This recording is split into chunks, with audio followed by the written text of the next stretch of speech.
Hello, everybody. Good evening, good afternoon, good morning, wherever you may be joining us from around the world. Welcome to our our special post-Olympic webinar session together with Lighthouse and Shiji Group. We're here to share some insights from the Paris 2024 Olympics. And my name's Andre, and I'm thrilled to be here with you all today as your host and moderator for today's session. And we've got two great guests joining us for today. First one is Blake Reiter from Lighthouse. Blake, how you doing? Good to meet you. Good to see you. Great to see you. Thanks for having me. Oh, it's great to have you join us. Thank you. And then we've also got Bruno Saragat from the Shiji Group. Bruno, hello. Great to have you here with us as well. How are you? Hello. Good, thanks. Very good. And I'd like to send a warm welcome out to the audience who's joining us. Please feel free to leave your comments and your questions in the comment section, and make sure you tag the person that you'd like the question to, and I'll be happy to bring that question into the conversation as we go, or alternatively, we'll bring it up towards the end of the webinar. But for now, I'd like to get right into it. And Blake, I'll start with you. And what we're going to discuss with you are hotel pricing dynamics and occupancy trends during the Olympics. And then we'll have Bruno provide us with some benchmarks, statistics, and insights on guest satisfaction, as well as the short-term rental impacts. So Blake, shortly before the Olympics, Lighthouse and yourself actually hosted a webinar that was discussing the pricing leading up to the Olympics.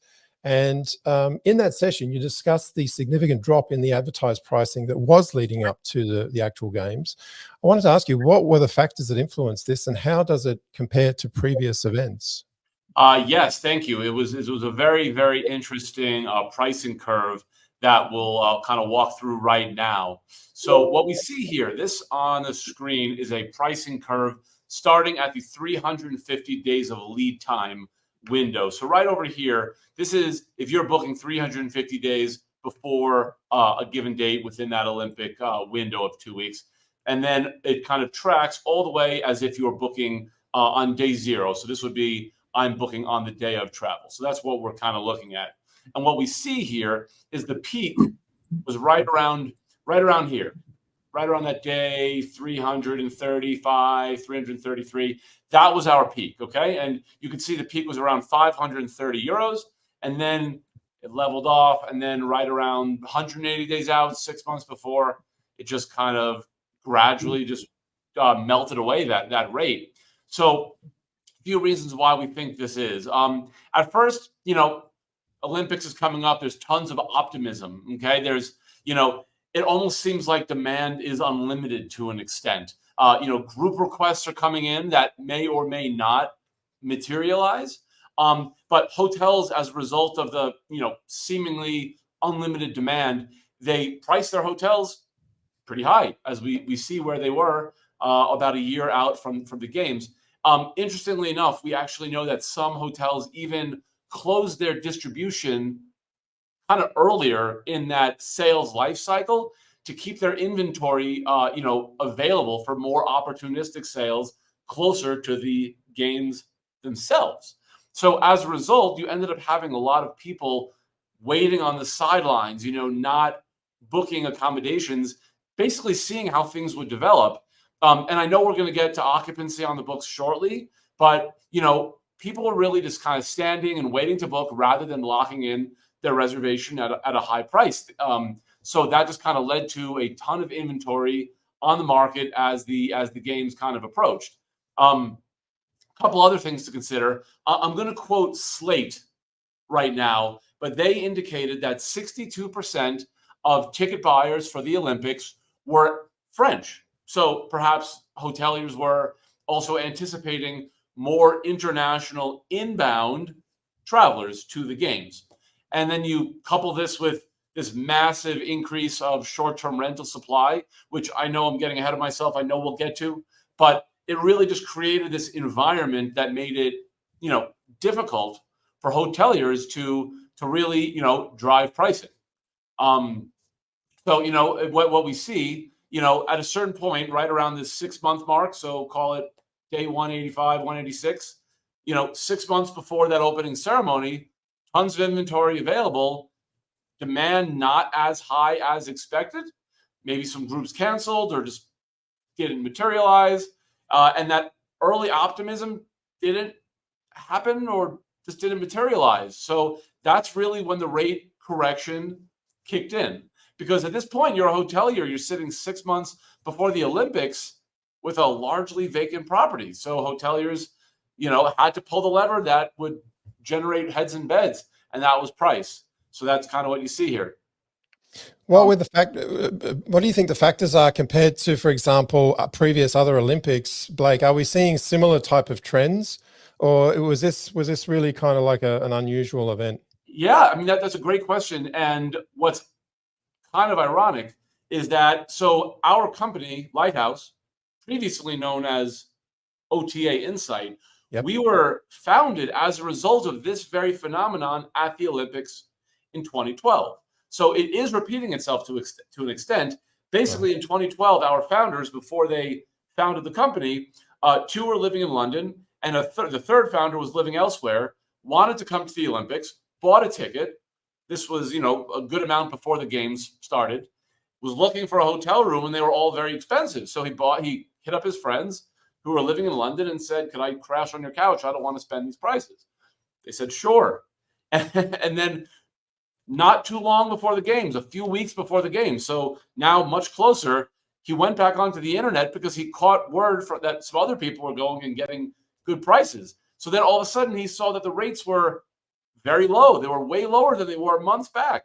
And then he booked a room and he said, how is this possible that the rate came down so much? And then that kind of sparked the idea for them to create the tool that's now today known as Lighthouse. But I mean, to answer your question, this happened in London, the same 12 years ago. the same exact trend. Yeah. One other thing I want to point out while we're talking about price, this over here is the pricing curve specifically for 5-star hotels. So it actually tells a bit of a different story. The 5-star price evolution is much more typical of what you might see, or what a lot of people would think they would see for an event like this. So healthy rate appreciation. A lot of people say, I'm going to book early to lock in a good rate. And that's what it was with 5-star properties. You booked early, you got the best possible rate, and rate just kind of kept growing and growing and growing. It did kind of cap out here, corrected a bit, but then kind of went back up. I mean, you can still see that the lowest price happened, a year in advance. And if you think about it, it makes sense. If you think about the mindset and perhaps travel tendencies of a luxury traveler, these are people that are booking last minute or closer to the Olympics, and they're looking for a luxury product. These are probably people that are, to an extent, desensitized from rate. So it makes sense that hoteliers for 5-star properties were able to drive rate a bit more aggressively. Yeah. I also think the demographic is perhaps a little less concerned about cost to that degree when it comes to how much they're spending. We'll come back to that though, but I also wanted to make a comment that previously we did see a noticeable increase in occupancy buildup in the last month or so before the Olympics actually started, which is not uncommon. Apart from what you've just presented, what factors do you think contributed most to that late surge? And did that align with your expectations? Yeah, so let's actually let's dive into this for a moment. So what we see here, this is the Paris Hotel Olympics on the books occupancy for each day within the Olympics. So you can see July 26th all the way through the end of the games in mid-August. And each one of these lines that you see here on the screen represents the occupancy on the books as of the date listed here. So this is 6 months before the games, and then April, May, and then as you see, as we get closer and closer to the games, I made a chart for a trend line for each week. So July 3rd, July 10th, July 17th, and July 24th. So as we get closer and closer, the proximity between each date gets closer and narrower. So what we see here, which is really fascinating, is let's just pick an arbitrary date. Let's pick August 9th. So you could see just how much occupancy really built up in the month leading up to the games, the last 4 weeks. Look over here. So between June 24th and July 24th, we could see occupancy for this date went from 64% to almost 80%. 15, 16 occupancy points gained over a month before the Olympics. And this is a global international event. This is an event that people are going to be traveling internationally for. These are typically planned much further in advance when you know you're going to have to travel internationally. But think about that. 15 to 16 points over the last month. And then just think about what it was in January. This January to April stretch, it grew 7 points. And then April to May, it grew another 6 or so points. And then we think the month leading up, it was just that much. So, why was this? I think a few things. I do think this drop in prices definitely influenced that late pickup, really benefiting those who hadn't initially planned to attend the Olympics, but now found an affordable option to go and stay from an accommodation standpoint. And it doesn't always work out that way. So just to be abundantly clear, I'm not saying that pricing, you should always wait on the sidelines. This is not necessarily a typical pricing curve, but it was for the Olympics. I also think that some travelers were kind of awaiting clarification from the Olympic organizers as to where it's going to be accessible, what roads are going to be closed. Because, when you have an event like the Olympics, it's definitely rigid in terms of what streets are blocked off.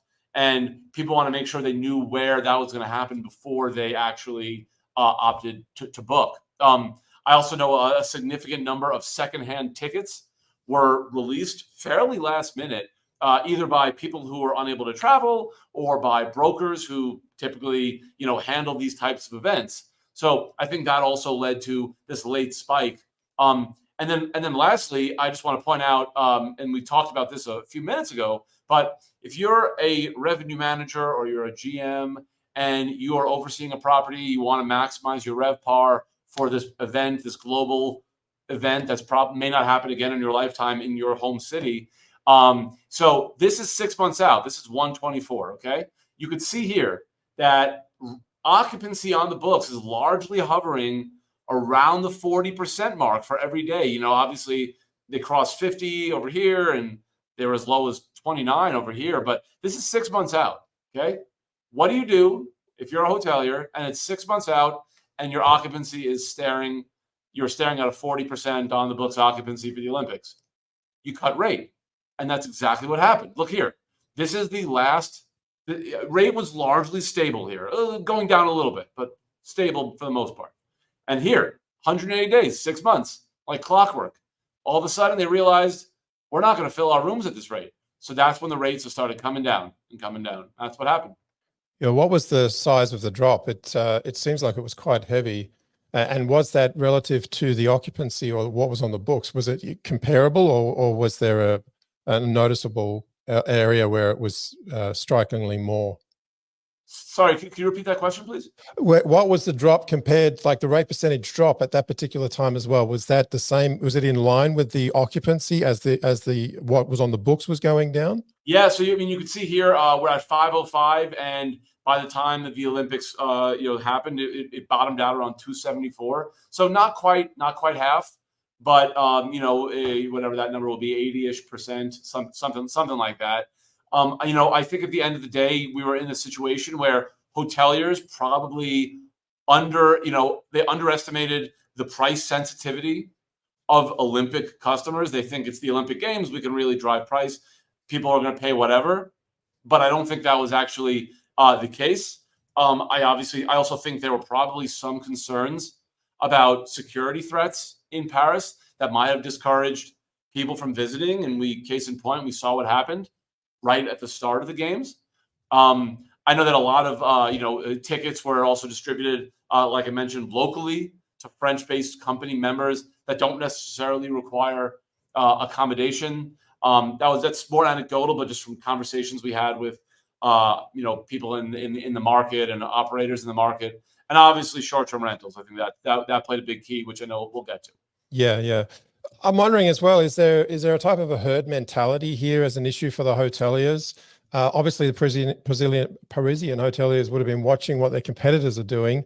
Do you feel Yeah. that at some point or at some stage, many of them, maybe some of them felt like if we just could hold our rates, hold strong on their rates, then they would do it. But they're perhaps just a bit afraid to do that because they feel that everyone else will just undercut them or undersell them. Totally. I mean, and honestly, I think that is what we're seeing right here. So we're looking at day 335 to day 180. I mean, that's a good chunk of time. That's whatever, quick mental math. But that's a bunch of months that we're looking at over here. So I do think to an extent that herd mentality that you reference is what we're more or less seeing and people are holding. But it's one of these things that if everyone's holding rate and no one's booking, once that kind of that the levy breaks and people start discounting, then they see one person discounting, then they discount, then everyone else discounts, and then the first person that started the discount discounts further. And that's pretty much what we're seeing, because now it's a scramble to get that occupancy, to scramble to get that demand into your hotel.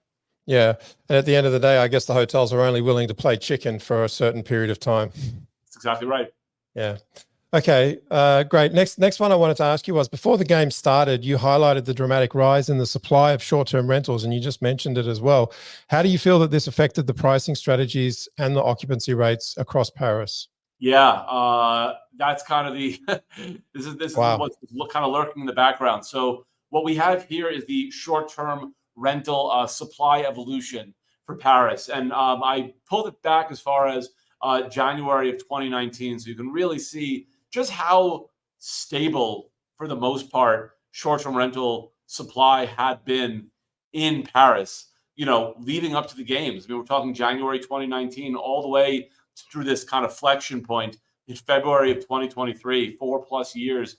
Obviously ups and downs with COVID and then recovery from COVID. But I mean, for the most part, you could see it was largely stable. And then it just goes meteoric. Just look at this. It's just a rocket ship, a hockey stick of growth, capping out at almost 170,000 units in July when the games started. This is full short-term rental supply.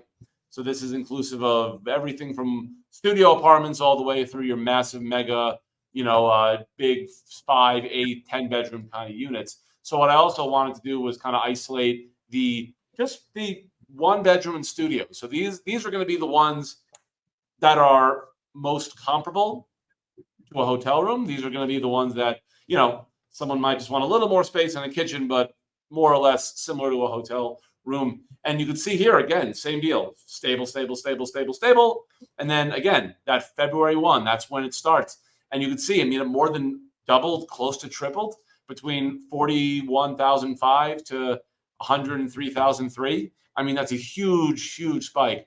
And you can just divide that. If you think about just the studio and 1 bedrooms, if you think about that in the context of 100-room hotels, like that is an additional 1,000 100-room hotels. If I'm doing that's just crazy. If you think about how many more hotels we're looking at. So yeah, and again, that's also most likely going to play into the hotels, as I mentioned before, that their game of chicken. If they see this themselves, or if they get news of this, they're going to be very concerned about that extra supply. Absolutely. Yep. So that's okay, go ahead. No, sorry, I was going to ask you, based on the number of properties that you've shown there, do you know what the average rate was for those as well? Because if you compare the short-term rentals to the hotel's average rate, how did they stack up? Yeah. So let's go over here. So this is the do you hear me? I just got an error message. Do you hear me a lot still? Okay. Yeah, I can hear you fine. Perfect. Okay, great. So what we have here is the short-term rental ADR. So what we have here is again, over the course of the games. I should be clear that this is ADR. The data we were looking at before is for hotels. That was pricing data. So that is bookable rates online. This is ADR. And what we see here is 2023 for all bedrooms and studios, and then 2024 for all bedrooms, as well as that studio and 1 bedroom. I'm intentionally not putting in hotels on the graph, only because I want to make sure we're looking apples to apples. And so our short-term rental data does not have fees from the platforms. So I just want to make it, and like I mentioned before, our hotel data is pricing data. So Yep. I just want to show them on separate slides. But broadly speaking, we're talking right around here, kind of around that 300-ish mark, about a third of the way up between the studios and the all bedrooms. That's where the hotel rates would more or less be. Yeah. But you can see just the massive appreciation in studio rates. You know, we're talking more than doubling. And then the all bedrooms again, you know, more than doubling. So rate was very, you know, was fairly strong in this regard as well. Yeah, yeah, very good. While we're on rates, we did speak briefly before about the 5-star hotels maintaining the stable, basically essentially maintaining their rates. Do you have any idea or perspective about what their strategies were in order for them to achieve that, and how did they sustain that pricing? Yeah, you know, luxury is interesting. And this just kind of, just to take a zoom, like a view from 30, 40,000 feet, Olympics or not. The thing with luxury product, broadly speaking, in hospitality, it's kind of this balance between keeping rate at a certain point to get heads in beds, but also maintaining the brand's integrity to an extent, because, you know, building up rate and establishing that your brand commands a certain rate, that takes a ton of time and work and effort on the brand side or the hotel side to actually achieve that rate, build that rate, and then maintain that rate. So if you are a luxury hotelier and you discount your rate to a point that is not commensurate with what the perception of your brand is, then it can damage the brand broadly. Again, not specific to the Olympics. This is just hospitality in general. And you know, maintaining that rate is critical for the brand's perception, because if the second you go and you discount rate half price and you're a luxury product, now people will think and expect that waiting out could ultimately result in these price dips, and that's how pricing, you know, luxury hoteliers lose that pricing power. And you know, if you think about you know, recessions and the lodging cycle and whatnot, you know, occupancy recovers first typically, and then rate. Unlike what happened recently with COVID, that was a different story.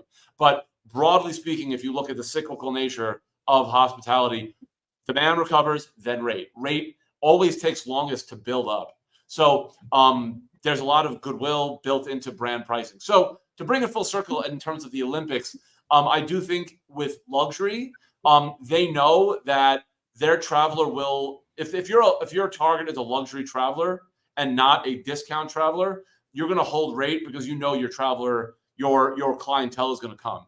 And I mean, if you look at what we saw over here, I mean, it's pretty much what happened. They knew that their travelers would eventually come, and they just kept growing rate. They weren't, you know, they had a small, like I said, a small discount stretch over here, but you know, rate is not linear. It's, you know, when we look at rate curves, we're looking at trends. We're not looking at the little ups and downs. Although this is not a small down, but nonetheless, we're just looking at the general trend. And we see that, you know, hoteliers that are in the luxury segment know their traveler. They held strong on pricing, and they were able to drive it.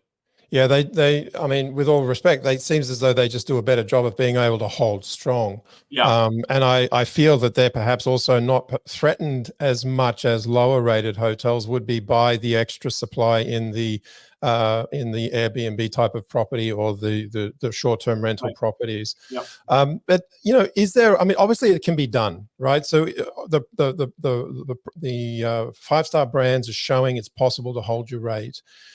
Is there a way that 3 or 4-star properties can do this as well? Can they not work together to just say, listen, hold rate, don't feel threatened, let's stick together and do this? Yeah, I don't want to get into the legality of all the hoteliers, you know, colluding and saying we're going to hold rate. I don't want to comment.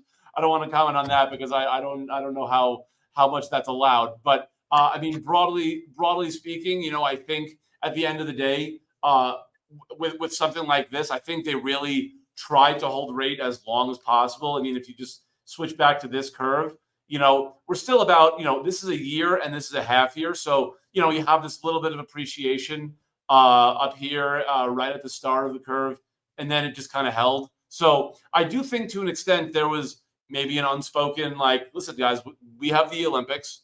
This is where we're going to make our money. Let's just, just keep rate where we think it's worth.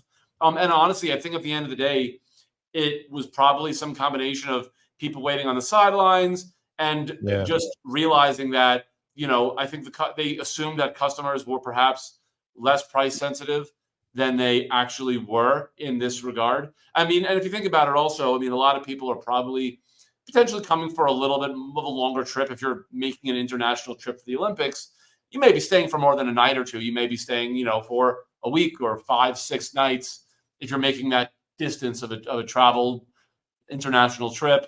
So if you're factoring in that you're spending 500-600 euros a night, that's not and then times a week or 5, that's a lot of money. So I maybe also there was a chance that some hoteliers thought that people would come for a night or two, and maybe they could foot the bill for a night or two.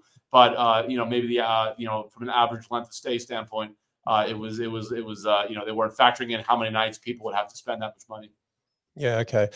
Final question. How would you recommend that for future high demand events that hotels in the future better gauge customer price sensitivity?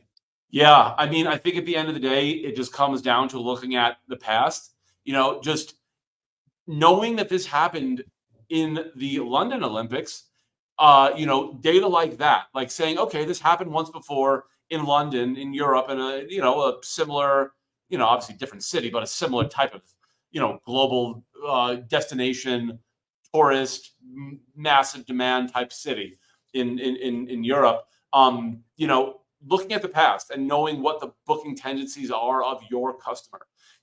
I look at the luxury price curve.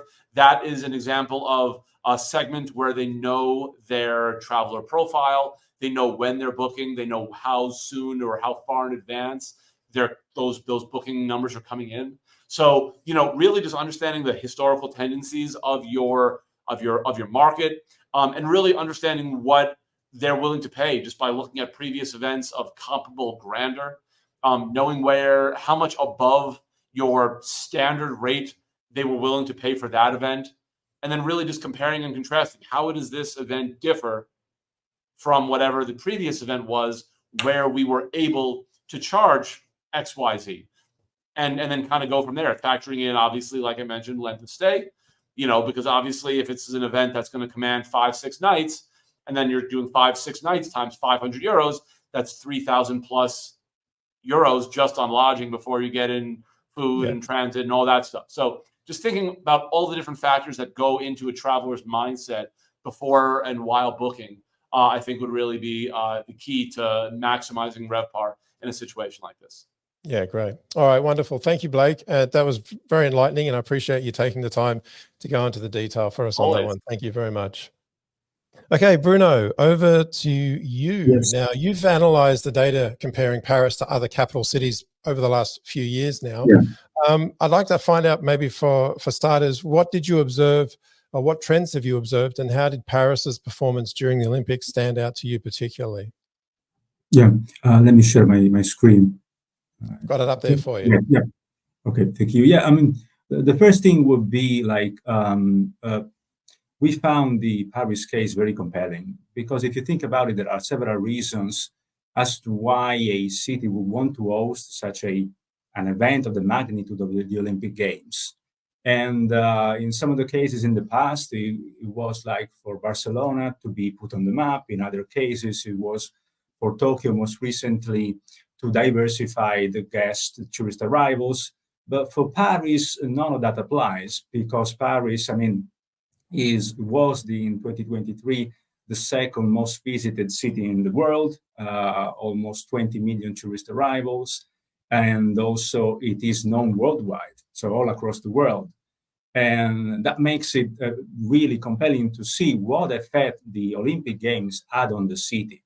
If we take a look at the guest satisfaction level, as measured by our Global Review Index, an algorithm that captures review ratings across more than 100 review sites, the performance is quite good. I mean, it is among the best tourist apps in Europe. It is below smaller cities like Florence or Venice or Madrid, but in terms like of performance, considering the sheer size of the the city, the performance is really good. But how we got there?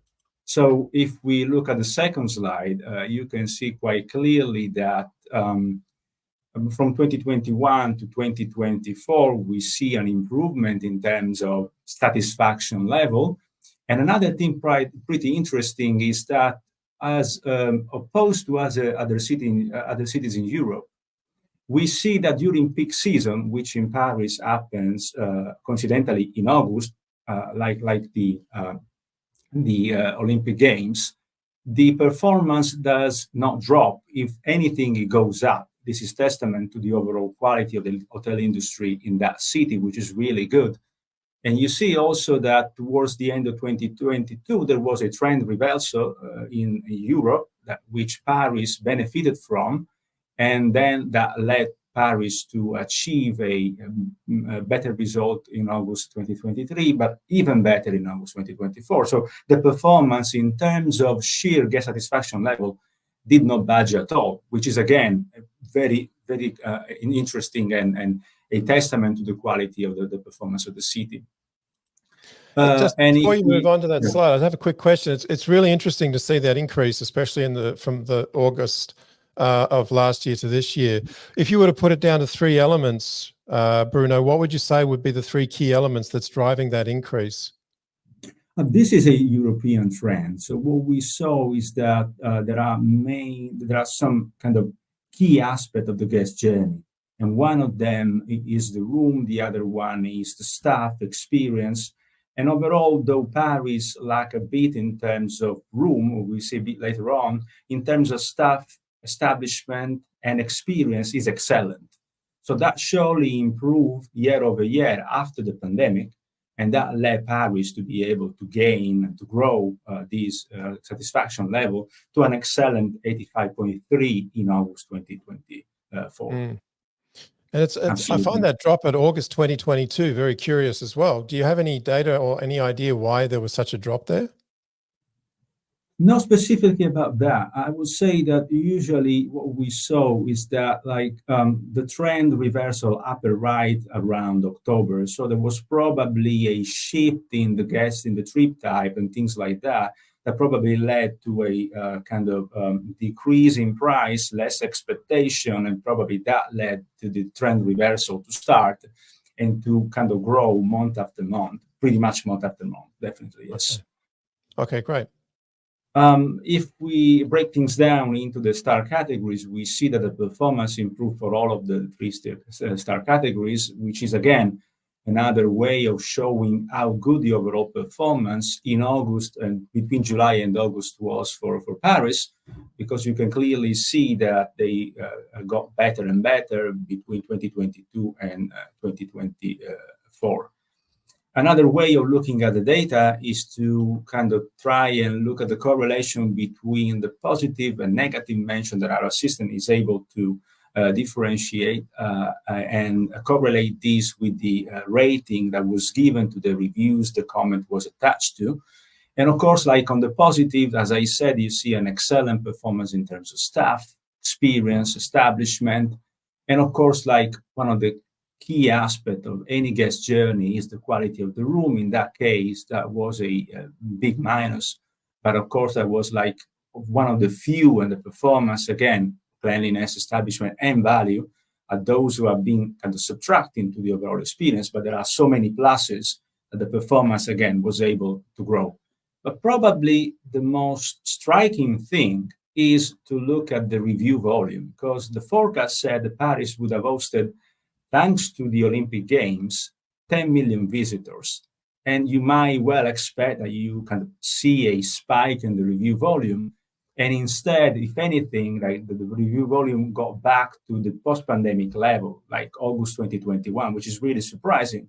Because if you look at 2022 and 2023, you can clearly see that peak season coincides with a peak in the review volume, as you might expect. And so that for us was really interesting to look at this trend, which we did not expect, considering what Blake said, that overall, like the occupancy rate went up. So, yeah, Could you also maybe talk a little bit more about the indirect effects that might be affecting that, such as the lower review volumes that hotels experience due to this growing trend? Is there something that you can elaborate further there? Yeah, absolutely. I think that one of the components of these drop in review volume is also probably related to what we see about the short-term rentals. What Blake said, what Blake showed very clearly, is that there was like a increase in the availability of short-term rentals. And if we compare August 2023 with this year, like the increase in review volume is staggering, like plus 90%. So surely they benefited probably for a more linear revenue strategy and for the increase of the increased availability, surely. And that led to a huge increase in the review volume. So in this case, like nothing of that sort happened over the past 12 months, but you can clearly see that they managed to exploit the event to gain so much in terms of occupancy rate, surely, and also in terms of review volume, which is something that they can use in any revenue strategy afterwards if they have positive mention and comments about that. Yeah, it's interesting to see the short-term rental reviews actually go up and the hotel reviews go down. What was it you really think that causes that, and why do the reviews drop on the hotel side so much? I will tell you in a second. Let me get back to to one thing that the hotel managed to exploit very well, which is a key component of any kind of healthy revenue strategy. So the ability to exploit the reviews to drive more bookings on the review sites they are posting the rooms, or they are posting the reviews on. And in this case, we can see that a lower volume led to an increase in the management response. So they were able to reply to more reviews, which is so important. And we know that is, again, a key aspect of the revenue strategy, as well as the ability to reply in the shortest possible amount of time, to be able to turn things around in case of a negative reviews, or kind of show that they really care about what has been said in any review, whether it is positive, negative, or neutral. So in this case, they trim more than 4 days, which is an excellent performance. Again, this is a trend at European level, but also Paris did very well in such a kind of in a short span of time, and also under pressure, surely because of the Olympics.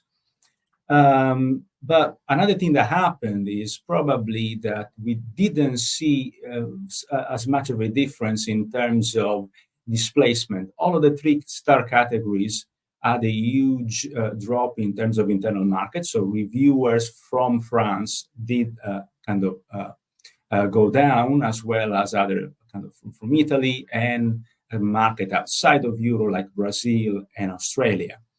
But probably what explains better what happened in terms of decrease in the review volume is something that we can see in the 4-star hotel, which is probably the most indicative thing that we found. Because the 4-star trip types, the 4-star hotel have a huge range of trip types, from business, from groups, and other things. And what you see here is that a corresponding increase in the review volume generated by groups, and a huge drop in review volume generated by couples and families, which are those that are most likely to post reviews. So this kind of displacement and shift in the trend led to a decrease in the review volume because of the change in the trip types, notwithstanding like an increase in the occupancy rate, which is something that we find really kind of compelling to see and to be able to explain as a variable that can help read the decrease in the review volume. Okay. I just want to bring you back a little bit, Bruno, to the previous slide where you spoke about the management response and comparing the guest reviews for different hotel star categories. What differences did you see in terms of the guest satisfaction, especially between the 4 and the 5-star properties? Was there anything noticeable? No, I would say that overall the performance has been quite close from one category to the other. The main differences are really in terms of complaints around the value for money perception. This is what I want to lead you to, because I think that for the rest, the performance was quite comparable from one category to the other. But what changed, as I said, the overall performance has been really good, but what changed in terms of positive mention volume is that, to confirm what I said before, if we look at this volume of positive mention, the rooms, the service, the cleanliness, key aspect of any guest journey, if anything, went up. The only indicator that went down is value for money. So the perception of quality, because of what Blake showed so well, something that did not work out very well. But if we delve into the data, we see differences between the perception of quality among the 5-star guests, the 4-star guests, and the 3-star guests, which is something that is interesting to take a look at. Like for the 5-star hotel, which, as we said, are less price sensitive, the thing that really bothered them is the hidden or additional charges.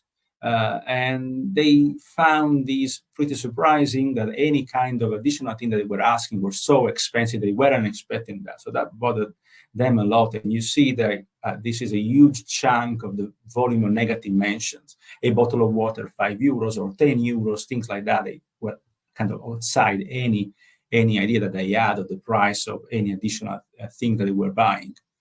For the 4-star hotel, it is clearly instead that it is like expensive stay, no matter what. Like I am paying something that is closer to my perception to a 5-star hotel, but I am staying in a 4-star hotel.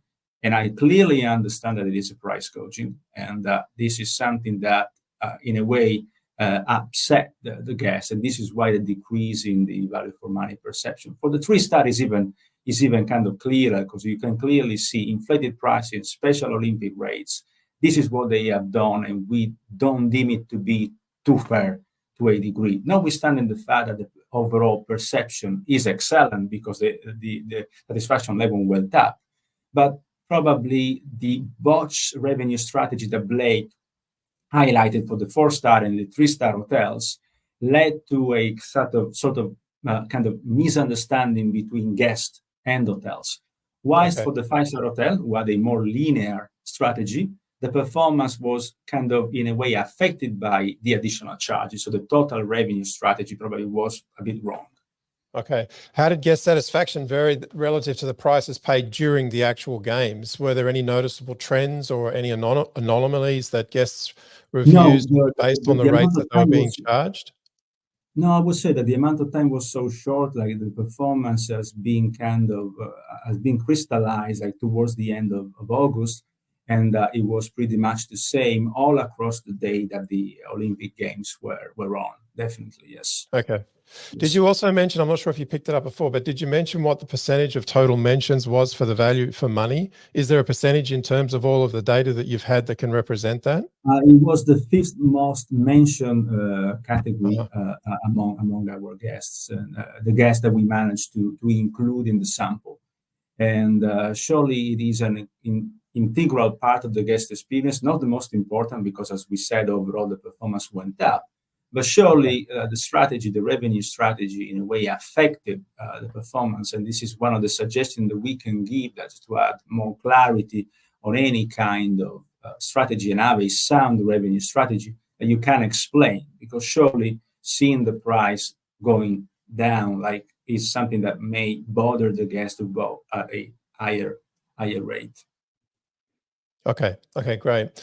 All right. Well, do you have any other slides, Bruno? I think that was the final one, right? It was the final one, yes. Okay, very good. Well, listen, thank you very much. I appreciate you showing us that data. It was really, really interesting. And we've come to the end of the questions that I had for both of you. But before we go to any audience questions, if we have any come through, I just wanted to also get maybe from both of you some key takeaways based on the data that you've each provided. What would be some key takeaways that you would offer to hoteliers, specifically for large events or these special types of events? Blake, why don't we start with you? You're on mute, Blake.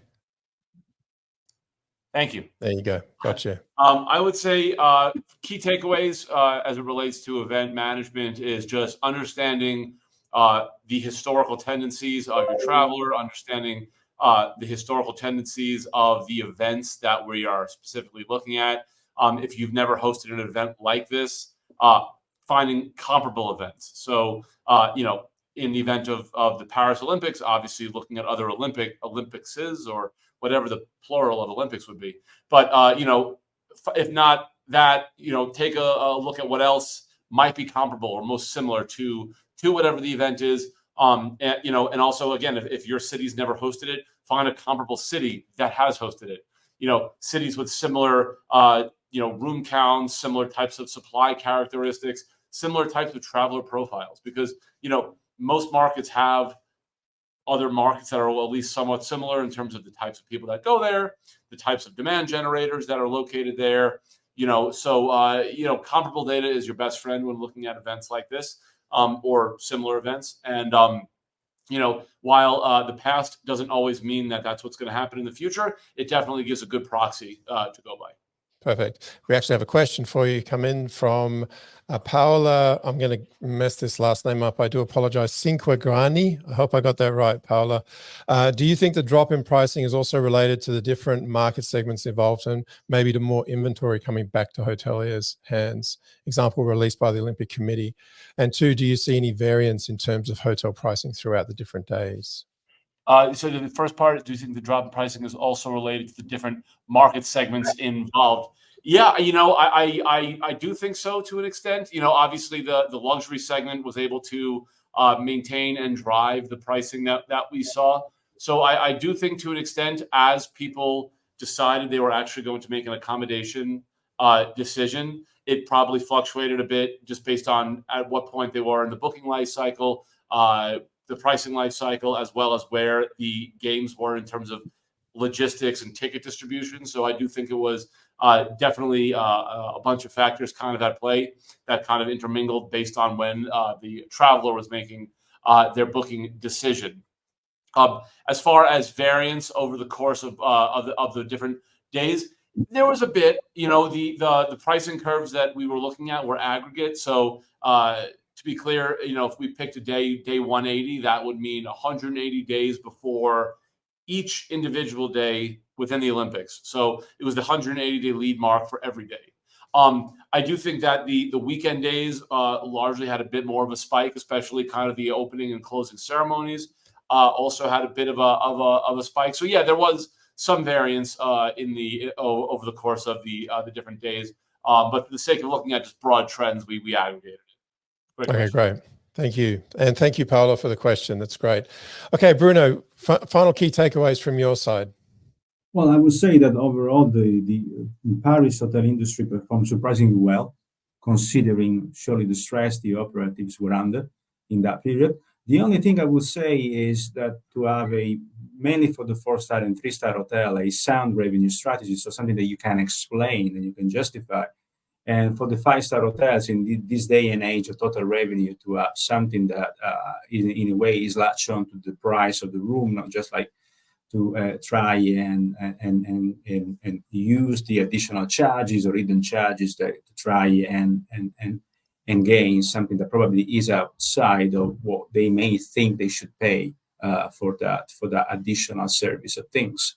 Because for the rest, the performance was really, really good. So it could have been even better if something a bit like more in a way clear and linear would have been adopted in terms of additional charges and revenue strategy for the 4-star hotels.